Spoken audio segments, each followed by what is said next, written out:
Clearly, and several things are likely to obtain. One of the things that I want to proffer this morning is that the split of ODM is inevitable. And I dare say, to me, having interacted with the party and its leadership, I would almost say that it was premeditated and acutely planned by the former, party leader, may he so rest in peace, Raila Odinga. And if you look at the choices of the leaders that went to the government, were carefully, in my view, picked by Raila Odinga to enable and arise a situation in the party where there was going to be succession. The choice of Oparanya, the choice of Joho, the choice of Badi, the choice of Wandai. In my view, and my own political instincts, is that the party leader was signaling that there is some dead wood I need to chop off, and they seemingly have come out as the readily power-hungry people who are willing to compromise sufficiently to join any arrangement. And Raila Odinga has been on record severally. It may be difficult sometimes to trust the political leaders who, as Barack says, speak tongue in cheek.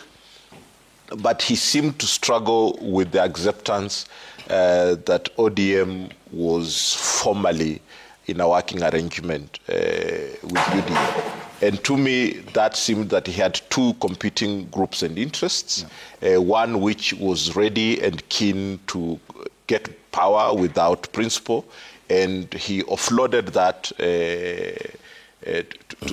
to the executive. And in my view, he could have hoped that the younger, fresh, radical, the Sifunas and the others, would then automatically find sufficient room for wiggle in the party and take charge. Now, that hour of reckoning has come. Who has the significant influence within the membership? Because we know Raila Odinga's modus operandi, that if he didn't like you, he wouldn't waste time. I mean, there is the issue of the former Secretary General, Ababu Namwamba, and how he dealt with him in the National Elections Conference. There is the issue of the former Executive Director who was just picked in Raila's, circle and kicked out of the party. And therefore, Raila Odinga, respectfully, had a way of disciplining and using his very loyal forces to instill discipline where you completely had, your own disagreements and you couldn't connect. But interestingly, Sifuna has maintained his respect and support quietly from Raila Odinga until his demise. And occasionally he would actually defend him and say, he's speaking the party position, and you may not like it, but he's the spokesperson of the party. Yeah. The hour of reckoning is here. Will the young Turks in ODM that, in my view, were given room by sending off the others to the executive, manage to hold their own in the absence of Raila Odinga? It is up to them to convince the party leadership.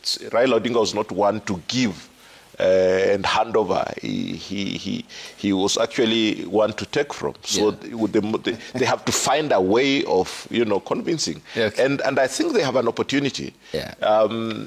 Because the nature of politics that William Ruto does and Raila Odinga's politics is that one has had these loyal fanatics without oiling their palms. The other one is very heavily reliant on subduing opponents by oiling their palms. And the styles that Raila Odinga and William Ruto and how they differ and how the ODM fanatics and loyalists are handled is a matter of time before we begin seeing disgruntlement and voices that we are not happy. And how these younger people that have been disgruntled and have had the audacity to say that we are not happy with the idea. In fact, the Secretary General is on record saying, I would read any other resolution other than the resolution of declaring support for President Ruto. It is up to them now. There is no young people joke that after age 30, you do not come from a poor background. You are the background. Yes, so that hour has come. Will they take over, or will they be annihilated by William Ruto, the ex who seems to be saying, my former girlfriend looks quite beautiful?